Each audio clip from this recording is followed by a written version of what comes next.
ప్రపంచవ్యాప్తంగా 1950 నుంచే ఈ అణు విద్యుత్ కార్యక్రమాల కోసం అణు కేంద్రాలను అయితే ఏర్పాటు చేయడం జరిగింది. కానీ ఇందులో ఉన్నటువంటి వ్యర్థాలకి సరైనటువంటి పరిష్కార మార్గాన్ని అయితే ప్రపంచం కనుగొనలేదనే చెప్పచ్చు.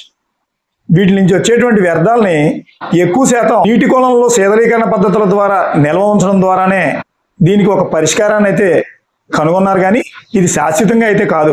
ఈ సమస్యకు శాశ్వత పరిష్కారాన్ని ఫిన్లాండ్ తమ దేశంలో ఉన్నటువంటి ఆంకోలాలో ఈ అణు వ్యర్థాల డస్ట్బిన్ అయితే నెలకొల్పడానికి ప్రయత్నాలు అయితే జరుగుతాయి. ఈ వినూత్నమైనటువంటి చెత్తబుట్టను ఆగ్నేయ ఫిన్లాండ్లో ఉన్నటువంటి యురోజాకి అనే ప్రాంతంలో ఈ ఆంకోలా అనేటువంటి ఈ అణు వ్యర్థాల చెత్తబుట్టను అయితే నిర్మించడానికి అనుమతులు తుది మంజూరు చేయడానికి ఈ నెలలో ప్రయత్నాలు అయితే జరుగుతున్నాయి. దీని నిర్మాణం కోసం 190 కోట్ల సంవత్సరాల భారీ శిలను అయితే ఎంచుకుని భారీ శిలను పేల్చి దీనికి స్వరంగాలు తవ్వారు.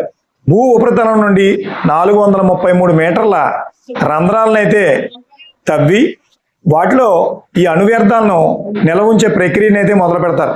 ఆంకోలాకు ఫిన్లాండ్లో ఉన్నటువంటి అణు వ్యర్థాలను నిల్వ ఉంచడానికి అణుభద్రతా ప్రాధికారిత సంస్థ నుంచి తుది అనుమతులు రావడానికి అయితే ప్రయత్నాలు జరుగుతున్నాయి. ఈ అణుధార్మిక వ్యర్థ పదార్థాలు ప్రమాదకర స్థాయి నుండి సహజ యురేనియం ధాతు స్థాయికి రావడానికి సుమారు 1,00,000 సంవత్సరాలు అయితే పడుతుంది. అందుకే ఈ అణు వ్యర్థాలు నింపినటువంటి ఈ ఆంకోలాను 1,00,000 సంవత్సరాల పాటు సీల్ వేసే ప్రక్రియ జరుగుతుంది.